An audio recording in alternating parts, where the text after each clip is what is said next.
¿Qué es una pila? Una pila es una estructura de datos lineal que sigue el principio LIFO, es decir, el último elemento en entrar es el primero en salir. Operaciones principales. Push. Agrega un elemento en la parte superior de la pila. Pop. Elimina y devuelve el elemento superior de la pila. Pick. Devuelve el elemento que está en la cima sin eliminarlo.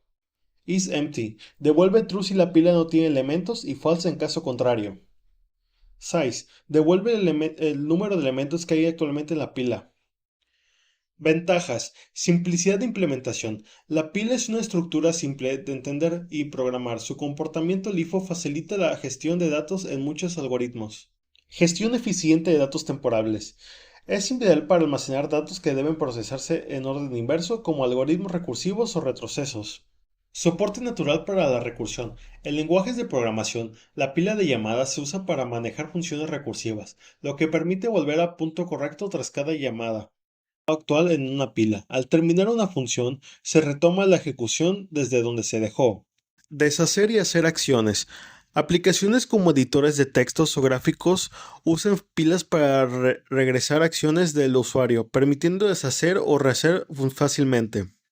Evaluaciones de expresiones. Se utilizan pilas para evaluar expresiones matemáticas en notaciones postfijas o convertir entre notaciones. Recorridos de estructuras como árboles y grafos. El algoritmo de FS usa pilas para expresar nodos en profundidad antes de retroceder.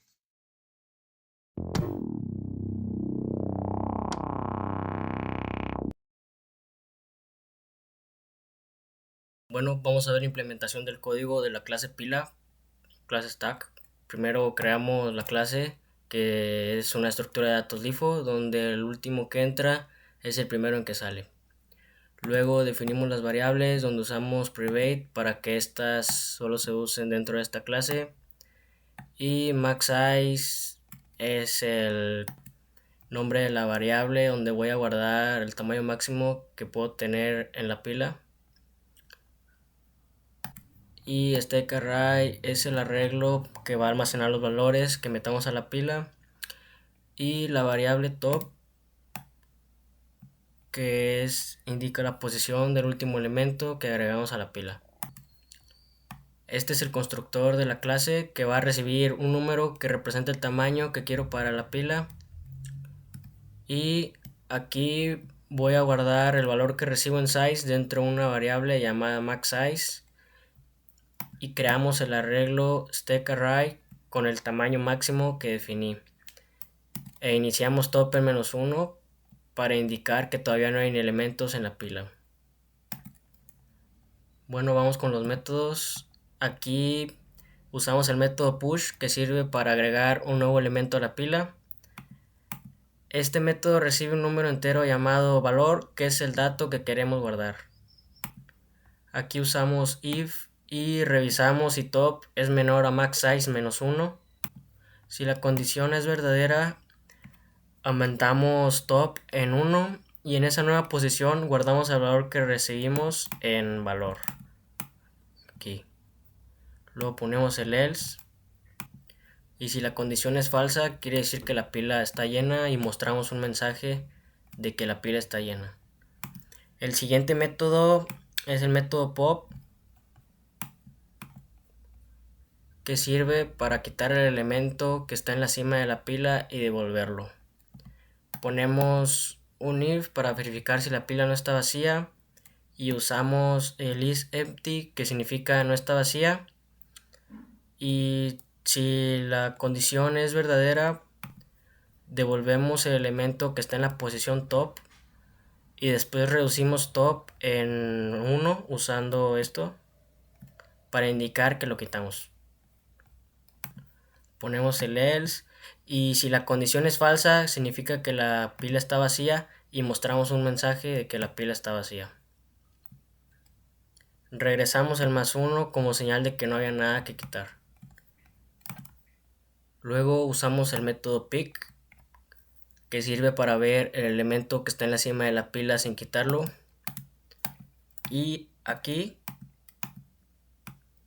simplemente devolvemos el valor que está en la posición que indica top.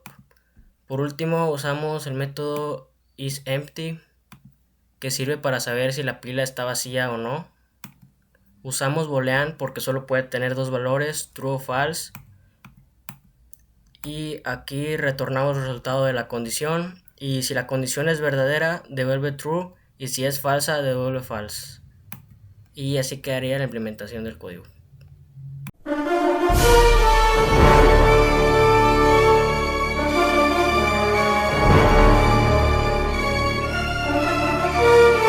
Ahora pasamos a la resolución de un problema en LeetCode.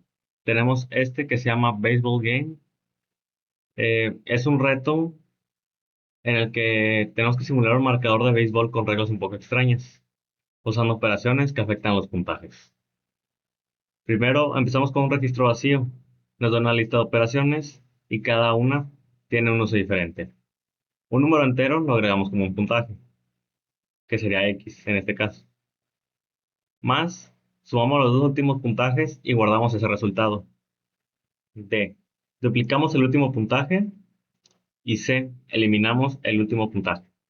Al final, tenemos que devolver la suma de todos los puntajes válidos. Aquí en el ejemplo 1, ingresan 5, 2, C, D y más. Al ingresar 5, agregamos 5 al puntaje y nos quedaría 5. Al ingresar 2, agregamos 2 al puntaje y nos quedaría 5, 2.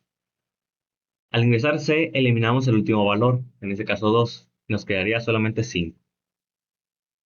Ingresamos D, duplicamos el último valor, en este caso 5 por 2 es igual a 10, y este se agrega al puntaje, resultando en 5 y 10.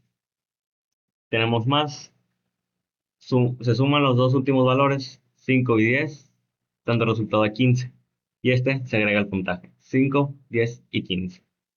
Y al final de todo, sumamos todos los puntajes, 5, 10 y 15, que nos daría el resultado 30. Este es el valor que devuelve el programa. Bueno, aquí tenemos la solución del problema de LeetCode. Tenemos la clase Solution, que es la que ya viene predeterminada en LeetCode. Aquí creamos una pila para almacenar los puntajes y nos va a permitir acceder fácilmente al último valor ingresado. Después aquí tenemos un for, en lo cual usamos para recorrer cada operación en la lista. Estas operaciones las tenemos en casos con un switch y primero tenemos el caso más que sacamos el último valor con un pop, después miramos al interior con un pick y sumamos ambos y después devolvemos eh, a meter el primero para no perderlo y después se guarda el puntaje. Ay, perdón, después se guarda el puntaje. En el caso de duplicamos el valor y después lo agregamos. Aquí se multiplica por 2. Luego tenemos el caso C, que es un stack.pop, que hace que eliminemos el último valor agregado. Después tenemos default, eh, que si es un número, lo convertimos entero y lo agregamos a la pila. Ya después al final, eh, en este espacio, tenemos un for otra vez y hace que recorra toda la pila, sumamos elementos para obtener el puntaje final. En resumen, pues usamos una pila que necesita manipular siempre los últimos valores ingresados. Esto hace que las operaciones como sumar, duplicar o borrar sean muy rápidas y fáciles de implementar en Java. Tal cual como en el ejemplo 1, ingresamos 5, 2, C, D y más. Y pues ya nos daría el resultado de todos nuestros casos y operaciones. Corremos el código y tal cual como dice el ejemplo, nos debería dar 30. Y tal cual nos da 30.